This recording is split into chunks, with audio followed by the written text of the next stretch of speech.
तो आज हम करने जा रहे हैं जनरल एंट्री और इवैल्यूएशन से रिलेटेड कुछ। ठीक है ठीक है। पहले हमारी है कि when value of asset decrease, जब वैल्यू ऑफ एसेट डिक्रीज होती है तो रिवैल्यूएशन में क्या होता है। ठीक है, रिवैल्यूएशन की केस में हम सारी एंट्री करने जा रहे हैं तब क्या होता है। ठीक है, तो हमें पता है जब कोई एसेट डिक्रीज होती है तो वो क्या होती है, क्रेडिट। तो हम कर देंगे टू एसेट्स। ठीक है, जो भी होगा लाइक फर्नीचर या कुछ भी। ठीक है, एक्स वाई। और ऑफकोर्स इसका लॉस जाएगा कहाँ पे, रिवैल्यूएशन में। तो रिवैल्यूएशन अकाउंट डेबिट। ठीक है, जब इसका उल्टा when value of assets increase, है ना, तब हमें पता है एसेट्स बढ़ने पे क्या होती है, डेबिट। तो हम डेबिट करते हैं एसेट्स अकाउंट डेबिट। एसेट्स मतलब जैसे फर्नीचर अकाउंट डेबिट या machinery account debit. To of course इसका प्रॉफिट कहाँ जाएगा, रिवैल्यूएशन में। जब भी कोई एसेट घटती है बढ़ती है बीच में तो फिर रिवैल्यूएशन का नाम होता है रीवैल्यू। जो किसी एसेट से वो लायबिलिटी क्या करे, री कर दे, वैल्यू को री कर दे। ठीक है, दोबारा। ठीक है, जो भी अमाउंट हो एक्स वाई जेड। ठीक है, एसेट अगर डिक्रीज हो रही है तो एसेट्स अकाउंट टू डेबिट, ये क्रेडिट होगा और ये डेबिट। ठीक है, अगर तुम लेजर पोस्टिंग करोगे रिवैल्यूएशन अकाउंट में तो कहाँ जाओगे, रिवैल्यूएशन के डेबिट में और उल्टे नाम से। हम ऐसे तो करते ना अकाउंट में। बस ये तुम्हें जनरल एंट्री आनी चाहिए हर चीज़ की। ठीक है, समटाइम क्या होगा, वो जनरल एंट्री पूछ लेगा कुछ चीज़ों की। नेक्स्ट है when value of liability decrease, मतलब जब लायबिलिटी क्या होती है, डिक्रीज। हमें पता है लायबिलिटी डिक्रीज होने पे क्या होती है, डेबिट। तो यहाँ पे कर दो डेबिट लायबिलिटीज अकाउंट डेबिट। अब डिक्रीज हुई है इसका मतलब हमारे लिए प्रॉफिट हुआ। प्रॉफिट कहाँ आता है, रिवैल्यूएशन में, है ना। हमें पता है जब भी प्रॉफिट होता है रिवैल्यूएशन में तो क्या होता है, रिवैल्यूएशन अकाउंट क्रेडिट। तो जनरल एंट्री अगर पोस्ट करोगे तो यही तो होगा, रिवैल्यूएशन के क्रेडिट में और उल्टे नाम से। ठीक है, नेक्स्ट है। ठीक है, हमें पता है लायबिलिटी इंक्रीज होने पे क्या होती है, क्रेडिट। तो टू लायबिलिटी, लायबिलिटी मतलब टू क्रेडिटर्स या कुछ भी ना, टू लायबिलिटीज अकाउंट डेबिट। और होगा क्या, अगर लायबिलिटी इंक्रीज होने पे क्या होता है, लॉस। और उसका लॉस कहाँ जाएगा, रिवैल्यूएशन में। हमें पता है कि सारा लॉस जो होता है रिवैल्यूएशन का जाता है डेबिट साइड। अब इसके लिए पोस्टिंग करोगे तो रिवैल्यूएशन के डेबिट साइड में उल्टे नाम से। ठीक है, जो भी एक्स वाई अमाउंट होगा।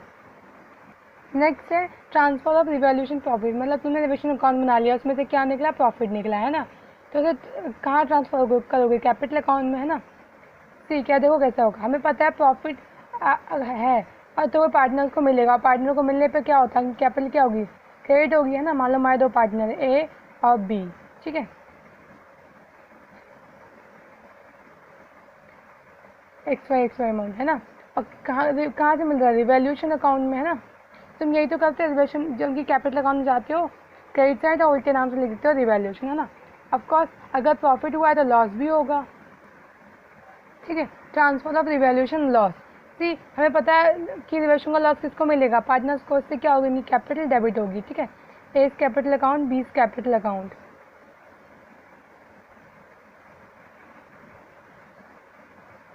ठीक है, और ये जा कहाँ से रहा है, रिवैल्यूएशन से, है ना।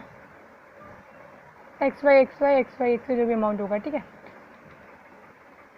सी सब बच्चे अगर जनरल एंट्री क्वेश्चन आता है सारी एंट्री कर लेते हैं, पर ये रिवैल्यूएशन जनरल एंट्री में, क्योंकि ये तभी पता चलता है जब हम अकाउंट बनाते हैं। और अगर जनरल एंट्री बनाते हैं तो ये बच्चे ट्रांसफर ये वाली एंट्री करना हमेशा भूल जाते हैं। ठीक है, तो जब भी रिवैल्यूएशन की एक बहुत से ए बी करके बहुत सारी एडजस्टमेंट हो, सब करे हो, तो याद से अगर जनरल एंट्री के वक्त ये भी ट्रांसफ़र करना है, लॉस और प्रॉफिट जो भी हुआ हो। ठीक है, याद से। सी ये चीज़ हमेशा किसमें बढ़ती है, ओल्ड रेशो में और ओल्ड पार्टनर में। ठीक है, ये कभी न्यू पार्टनर को नहीं मिलती। क्यों नहीं मिलती, क्योंकि ये पुराने पार्टनर की मेहनत होती है। ठीक है, उनका लॉस या प्रॉफिट होता है, इसलिए ओल्ड पार्टनर ओल्ड रेशो में बढ़ती है। ठीक, तो नेक्स्ट हमारा टॉपिक है बच्चे हिडन गुडविल। तो देखते हैं कि हिडन गुडविल होती क्या है। ठीक है बच्चे, क्या होगा, समटाइम तुम्हें क्वेश्चंस में ना ये तो लिखा होगा कि न्यू पार्टनर ब्रॉट गुडविल। ठीक है, ये तो बता दिया कि न्यू पार्टनर गुडविल लाया है, पर क्या लाया है, कितनी लाया है, इसका ना तो अमाउंट बताया होगा, है ना, कि कितनी लाया है, ना ही कोई कैलकुलेशन बताई होगी। जैसे बताते नहीं है कि एवरेज निकाल लो, है ना, 3 ईयर का, या फिर बड़ा सा बहुत सारी एक बड़ा सा एडजस्टमेंट रहते हैं, कुछ भी गिवन नहीं होगा। बस ये बोल दिया होगा कि न्यू पार्टनर गुडविल लाया है। अब गुडविल लाया है तो ऑफकोर्स कहाँ से लाया, कहीं ना कहीं तो अमाउंट कुछ तो बताएगा। किसी पुराने पार्टनर गुडविल कुछ तो बताओ कि 1 लाख थी, फिर हम उसमें से काट पीट के न्यू पार्टनर के निकालने पर कुछ भी नहीं बताते कि गुडविल कितना होनी चाहिए न्यू पार्टनर की। ठीक है, तो इन केस में बच्चे किसकी गुडविल लगती है, हिडन। वो यहाँ मेंशन तो कर रहा है गुडविल आया, पर कोई कैलकुलेशन नहीं, कोई नामो निशान नहीं। ठीक है, तो इन केस में क्या निकलती है, हिडन गुडविल, मतलब छुपी हुई गुडविल। देखो कैसे, सबसे पहले इसका फॉर्मूला देखते हैं, हिडन गुडविल का फॉर्मूला। ठीक है, ठीक बच्चे, हिडन गुडविल का अभी पहले 2 पार्ट होता है। पहला है कि capital of new partner multiply by reciprocal of he share. अब देखो इसका मतलब क्या होता है, जब भी कोई नया पार्टनर आएगा, फॉर एग्जांपल जेड आया, ठीक है, तो उसकी कैपिटल दी होगी मान लो 1 लाख रुपए। ठीक है, तो ये उसकी कैपिटल होगी, इसकी ये कैपिटल ऑफ न्यू पार्टनर की जगह तुम यहाँ 1 लाख रख दोगे। ठीक है, अब बोला reciprocal of he share, of course Z आएगा तो बताएंगे जेड किससे आया, 1/4 से आया, ये किससे भी आया। तो रेसिप्रोकल जिस शेयर से वो आया, reciprocal of he share, Z का शेयर क्या है फॉर्म में 1/4, तो इसका उल्टा रेसिप्रोकल मतलब 4/1। ठीक है, उल्टा। ठीक है, तो जो भी आंसर आएगा काट के, लाइक 4 लाख आया, तुम यहाँ पे लिख दोगे। ठीक है, ये पहला पार्ट है। ठीक है, ठीक बच्चे, हम ये क्यों कर रहे हैं, capital of new partner multiply by reciprocal of his partner. ठीक है, मतलब न्यू पार्टनर जो है वो 1 लाख से आया है। ठीक है, और उसका शेयर 1/4 था, तो उसका रेसिप्रोकल क्या होगा, 4/1। ठीक है, तो ये पे निकल के आया 4 लाख रुपए। ठीक है, तो तुम वो यहाँ पे लिख दोगे 4 लाख। ठीक है, अब देखो क्यों हम 4/1 कहें, देखो हमें पता है कि जो जेड आया है, जेड का शेयर 4 में से 1 था, है ना, 1/4 ऐसे लिखते हैं, 4 में से 1 हिस्सा था, मतलब पूरी फर्म की कैपिटल कितनी रही होगी, 4, उसमें से 1 हिस्सा जेड का था। अब हमें अगर पता लगाना है कि पूरे फर्म की कैपिटल कितनी है, तो हम क्या करेंगे, 4 को ऊपर ले आएंगे, है ना। जैसे यूँ नहीं होता कि 90% अपॉन में 100, हमें 100 जानना हो तो हम 100 अपॉन में 90 कर दें तो पता चलता है कितना होगा। इसीलिए इसको उल्टा करें, इसलिए रेसिप्रोकल करें कि पूरे फर्म की कैपिटल हमें पता चल जाए किसकी बेस पे। अगर हम इसकी कैपिटल को उल्टे से मल्टीप्लाई कर देंगे, ठीक है, 100, तो हमें पता चलेगा पूरी फर्म की कैपिटल कितनी है, 4 लाख। तो 4 लाख है ना बच्चे, ये ए बी सी तीनों की है, मतलब ओल्ड न्यू सब की है। ठीक है, हमें यही तो पता लगानी है कि पूरे फर्म की कैपिटल कितनी है। ठीक, इसलिए हम रेसिप्रोकल करते हैं कि पूरी फर्म का उल्टा कर दो, 4 में से, पहले तो 1 में से 4 था, 4 वाला हमें 4th हिस्सा पता लगाना है, तो ऑफकोर्स उल्टा कर दिया। ठीक, ठीक है, जैसे तुम्हें पता चल जाए कि ये वाला चीज़ निकल के आ जाए, ठीक है, मान लो कुछ भी एक्स वाई। ठीक है, अब इसमें से बच्चे वेरी इंपॉर्टेंट लेस करना है नेट वर्थ। ठीक है, जो भी अमाउंट आए एक्स वाई। ठीक है, जो भी अमाउंट आएगा इस वाले अमाउंट को नेट वर्थ में से माइनस करने के बाद बच्चे यही होती है हमारी हिडन गुडविल। ठीक है, मतलब कि हमने अपने अकॉर्डिंग पता लगाया, इसका मतलब ये है कि हमने अपने अकॉर्डिंग पता लगाया कि फर्म की कैपिटल समथिंग 4 लाख समथिंग होनी चाहिए। ठीक है, फिर अपनी कंपनी की नेटवर्थ पे गए चेक करने, मतलब कि कंपनी की बैलेंस शीट वगैरह वगैरह चेक करी, तब हमने एक्चुअल में कुछ अमाउंट पता चला, मान लो कि ये हमारे अकॉर्डिंग पूरे फर्म की कैपिटल इतनी होनी चाहिए। ठीक है, और हम जब बैलेंस शीट में चेक करने गए तो हमें कुछ पता चला कि समथिंग 3 लाख समथिंग हमारी कंपनी की नेटवर्थ है। फिर मुझे बताओ कि ये इतना एक्स्ट्रा पैसा क्यों है फॉर्म में, है ना। तो इन दोनों का डिफरेंस ही कहलाता है हिडन गुडविल, कि मतलब ये एक्स्ट्रा पैसा क्यों है फॉर्म में। कह रहा है कि हमने ना कैपिटल के बेसिस पर लगा लिया कि पूरी फर्म की कैपिटल 4 लाख है, तो बच्चे हमेशा ये दोनों बराबर होनी चाहिए, मतलब सारे पार्टनर की कैपिटल और कंपनी की नेटवर्थ। ठीक है, तो हमने पता लगाया नेटवर्थ तो 3 लाख समथिंग है, तो ये कैपिटल में 1 लाख ज़्यादा पैसा क्यों है तीनों की कैपिटल में, वो 1 लाख क्या है, वो गुडविल का पैसा है, हिडन गुडविल तीनों की। ठीक है, नेटवर्थ और ये सब बराबर होनी चाहिए, आपको जितनी कैपिटल होती है उतना ही फॉर्म में एसेट्स भी होती हैं। ठीक है, लेकिन ये 1 लाख ज़्यादा क्यों है, क्योंकि वहाँ पे क्या है, हिडन गुडविल, 1 लाख ज़्यादा पार्टनर इसलिए आए हैं, सारे तीनों पार्टनर की गुडविल है, गुडविल ऑफ द फर्म है। ठीक है, इसलिए ये फॉर्मूला लगाया है कि इसका रेसिप्रोकल कर लो और कंपनी की नेटवर्थ निकाल दो कि तो उसका डिफरेंस जो आएगा वो क्या निकलेगा, हिडन गुडविल। ठीक है, अब देखते हैं कि नेटवर्थ कैसे कैलकुलेट होती है। ठीक है, पहले समझते हैं नेटवर्थ होती क्या है। जी बच्चे, अगर तुमसे कोई बोले कि कंपनी की बैलेंस शीट देखकर, ठीक है, जैसे ये बैलेंस शीट है, ये लायबिलिटी साइड। ठीक है, अगर तुमसे कोई पूछे कि बैलेंस शीट को देख के बताओ कि किसी कंपनी की नेटवर्थ क्या होती है, ठीक है, तो बच्चे वो तुमसे ना तो तुमसे वो असेट्स पूछ रहा है, ना तुमसे ये सब पूछ रहा है, तो वो बच्चे तुमसे सिर्फ ये पूछ रहा है। देखो, एक बैलेंस शीट को हम 3 पार्ट में बांटते हैं, पहला आउटसाइडर लायबिलिटी, दूसरा उसका ये जनरल रिजर्व और कैपिटल, पार्टनर की कैपिटल और जनरल रिजर्व, ये एक पार्ट माना है, और तीसरा ये, ठीक है, ये तो होता है ना formula, capital plus outsider liability या you can say liability is equal assets.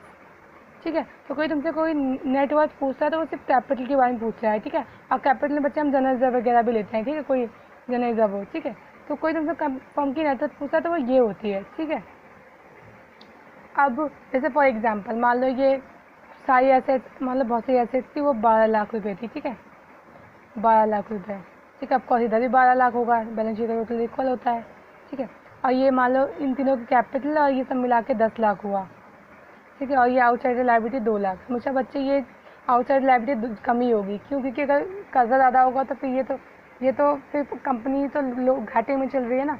इनका खुद का पैसा 10 लाख है, ठीक है, और ये 2 लाख आउटसाइडर का और टोटल 12 लाख हो गया, ठीक है। तो कोई तुमसे पूछे यार इस फॉर्म की नेटवर्थ क्या है, तुम कहोगे 10 लाख, ठीक है, 10 लाख। तो अब मुझे बताओ इस 10 लाख को कैलकुलेट करने के बहुत सारे तरीके हैं, कैसे कैसे कर सकते हैं। पहला, तुम क्या करो, ये पूरी एसेट साइड में से ये 2 लाख माइनस कर दो, तो हाँ 10 लाख निकल आएगा, नहीं है ना। 12 लाख एसेट साइड का पूरा टोटल माइनस कर दो करके अगर ये आउटसाइड लायबिलिटी, ठीक है, तो आ जाएगा 10 लाख। क्योंकि हमें पता है हमारी कंपनी की नेटवर्थ क्या होती है, ये वाला हिस्सा, ठीक है। ये तो पहला तरीका हुआ निकालने का। दूसरा, मैं क्या करूँ, तुम्हें सबकी कैपिटल दे दूँ और जनरल रिजर्व दे दूँ, ठीक है, और कहूँ निकालो, तो ऑफकोर्स ऐसे भी तो निकल सकता है ना। सबकी कैपिटल मान लो, ये सबकी कैपिटल मिला के मतलब इनका सारा टोटल जो है 5 लाख है और ये जनरल रिजर्व 5 लाख है, ठीक है, तभी तो 10 हुआ, है ना। तो तुमसे कोई और तुम्हें ये दोनों का अलग अलग निकाल के देता है, बोले नेटवर्थ निकालो, तुम क्या करोगे, तीनों की कैपिटल प्लस करोगे 5 लाख और प्लस जनरल रिजर्व प्लस कर लोगे 5 लाख, है ना। तो ये आ जाएगा 10 लाख। बस तुम्हें 10 लाख निकालना है, चाहे कैसे भी निकालो, ठीक है। तुम्हें पता होना चाहिए कि नेटवर्थ होती क्या है, पार्टनर से कैपिटल कोई जनरल रिजर्व वगैरह वगैरह हो तो वो, ठीक है। चाहे तुम इसमें से प्लस करके ये माइनस निकालो तो भी ये निकलेगा, चाहे इनकी इंटरनल के पार्ट क्वेश्चन में गिवन हो तो इन दोनों को प्लस करके भी नेटवर्थ निकलेगा, ठीक है। तो जैसे भी गिवन हो, ये 2 फॉर्मूले हैं, ठीक है, नेटवर्थ निकालने के। तब देखते हैं कि, ठीक है, तब यहाँ पे आते हैं। देखो इसी नेटवर्थ को निकालने के 2 तरीके हैं। पहला,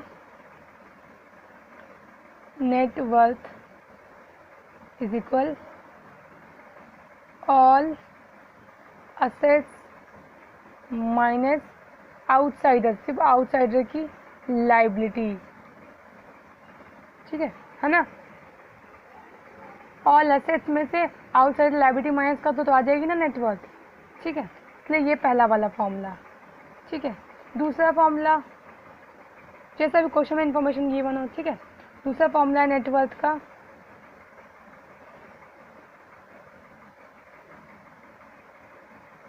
कैपिटल ऑफ ऑल पार्टनर, मतलब इसमें न्यू पार्टनर भी है, जो न्यू पार्टनर उसकी कैपिटल भी लिखनी है, ठीक है। ऑल का मतलब होल पार्टनर, न्यू पार्टनर सारे, प्लस जनरल रिजर्व या कोई रिजर्व इफ एनी, अगर कोई है तभी तो ऐड करोगे ना, नहीं है तो जबरदस्ती हो ना, अदरवाइज। और हाँ बच्चे वेरी इंपॉर्टेंट, ये जो है, ये जो कैपिटल ऑफ पार्टनर है, ये बच्चे CD है, CD, ठीक है। मतलब ओल्ड पार्टनर का तो CD लेना है, तो मैं सारी कैलकुलेशन करने के बाद तो CD निकलता है, और न्यू का तो जो कैपिटल है ही है, न्यू कैपिटल है ना, न्यू पार्टनर के न्यू कैपिटल लोगे, ठीक है। यहाँ पे ये नहीं कि जो बैलेंस शीट में गिवन, नहीं, उनका CD लेना है आफ्टर एडजस्टमेंट, जो भी उनका CD आया। जैसे फॉर एग्जांपल A और B 2 पार्टनर थे और C नया आया है, ठीक है। तुम क्या करोगे, A और B की सारी कैलकुलेशन करोगे, ठीक है। तो सारी कैलकुलेशन करने के बाद इनका CD A का प्लस करोगे और B का CD प्लस करोगे, और प्लस जो न्यू पार्टनर उसकी कैपिटल मान लो समथिंग 1 लाख समथिंग हुई, ठीक है। तो ये होगी कैपिटल ऑफ ओल्ड पार्टनर, ठीक है। ऐसे करना है, ठीक है। और फिर इन दोनों को, ये नेटवर्थ निकालने के 2 तरीके, जो भी बेस्ट लगे तुम्हें क्वेश्चन में, जिसकी इन्फॉर्मेशन गिवन हो, ठीक है। जब यहाँ नेटवर्थ आ जाएगी तो यहाँ तुम्हें ये वैल्यू यहाँ डाल लेनी है, ठीक है। यहाँ ये तो यहाँ से निकल आएगा, फिर नेटवर्थ यहाँ डालोगे तो जो डिफरेंस आएगा वो क्या कहलाएगा, हिडन गुडविल, ठीक है। अब बच्चे वेरी इंपॉर्टेंट, ये जो गुडविल निकल के आएगी है फर्म की होगी, ठीक है, फर्म की होगी। तो इसमें ऑफकोर्स तुम्हें उसका हिस्सा निकालना पड़ेगा, जो भी न्यू पार्टनर होगा, ठीक है। जो भी 1/4 होगा उसमें से काट लेना, लाइक समथिंग फर्म की कैपिटल मान लो 1 लाख समथिंग आई, ठीक है। तो तुम उसका हिस्सा लगा लोगे, जो भी 1/2 जो भी होगा, ठीक है। फिर उसके बाद उनके बिगिनिंग से डिवाइस में बांट दोगे, ठीक। ये बच्चे जैसे ये क्वेश्चन है कि Bhuvan and Shivam are partner in a firm sharing ratio 3:2, ये कैपिटल है 50, 75 कैपिटल है। They admit Atul on 1 April, new partner with 1/4 sharing profit future, the Atul brought 75,000 कैपिटल, calculate the goodwill of the firm, record necessary entry. देखो goodwill calculate करने को तो बोल दिया, पर गुडविल के बारे में कुछ तो बोला ही नहीं क्वेश्चन में ना, कि फर्म कितनी होगी, ना ही कोई एडजस्टमेंट कुछ भी नहीं बताया, बस बोला कैलकुलेट गुडविल कर दो, ठीक है। और इसकी जगह यही बोल सकता है कि गुडविल वो लेकर आया है, फिर बोलेगा जनरल एंट्री रिकॉर्ड करो, ठीक है, नेसेसरी, तब भी तुम्हें समझ जाना है कि यहाँ हिडन गुडविल है, ठीक है। वो कह रहा है गुडविल कैलकुलेट तो करो, आप कोई तो चीज़ दी नहीं है, गुडविल कैसे कैलकुलेट करेंगे, इसका मतलब क्या है, हिडन गुडविल, ठीक है। सी भुवन वामन की कैपिटल ये है 3:2 अतुल आया 75 से 1, ठीक है। अब देखो हिडन गुडविल निकालते हैं, ठीक है। पहली बात तो फॉर्मूला लिखने के 1 marks. See reciprocal capital of new partner, reciprocal of he share, ठीक है। और नेटवर्थ कैसे कैलकुलेट करना है, हमारे क्वेश्चन में तो असेट लायबिलिटी कुछ गिवन नहीं है, तो दूसरा वाला मेथड यूज़ करना है, कौन सा, कैपिटल ऑफ ऑल पार्टनर, ठीक है। तो कैपिटल ऑफ ऑल पार्टनर, ठीक है, माइनस में करती कि कोई रिजर्व या कुछ होता, पर यहाँ क्वेश्चन में तो कुछ भी गिवन नहीं है ना, देखो, ठीक है, क्वेश्चन में तो कुछ गिवन ही नहीं है कि कौन सा रिजर्व कुछ भी, है ना, तो इसको नहीं है तो ये पैनी लिखा था मैं, तो 0 मान लो, ठीक है। तो यानी तीनों पार्टनर की बस कैपिटल प्लस करनी है, ठीक है, जो भी आए, पहले तुम्हें नेटवर्थ लिखना है, फिर बताना है कौन सा वाला फॉर्मूला यूज़ कर रहे हो, ठीक है। असेट्स बाद असेट्स लिखना है, फिर ठीक है, फिर यहाँ आप देखो नीचे वैल्यू रखते हैं, ठीक है, शायद यहीं रख दो, मैं नीचे रख रही हूँ, ठीक है। कैपिटल ऑफ न्यू पार्टनर कितनी है, 75,